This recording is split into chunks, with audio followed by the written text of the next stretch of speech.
قال أمير المؤمنين لخالد: كذبت، أنت ما تتمكن تقتلني، لا أم لك. لا أم لك يعني ما عندك تربية، ما عندك تربية. من يفعله، فرد واحد اللي يقتلني أضيق حلقة است منك.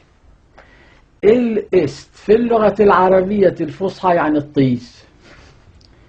أمير المؤمنين يستعمل كلمة الطيس في مسجد رسول الله بمناسبة صلاة الفجر والناس مجتمعون. نعم، لأن يريد يبين واقع قبيح، لازم يختار إلي كلمة قبيحة.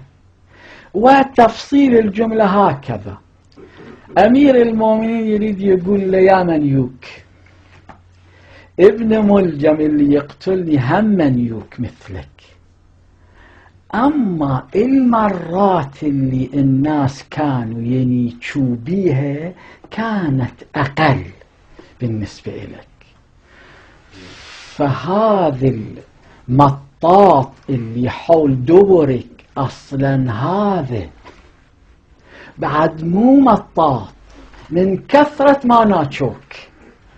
أما ابن ملجم لا، ناتشو بس قليل قليل، ذاك يقتلني. أما أنت لا، أنت ما تتمكن.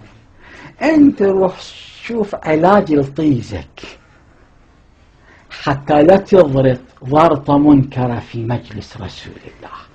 أما ابن ملجم لم يسجل التاريخ عليه ضرطة، لا في مسجد رسول الله ولا في مسجد الكوفة ولا في المسجد الحرام ولا في أي مسجد آخر.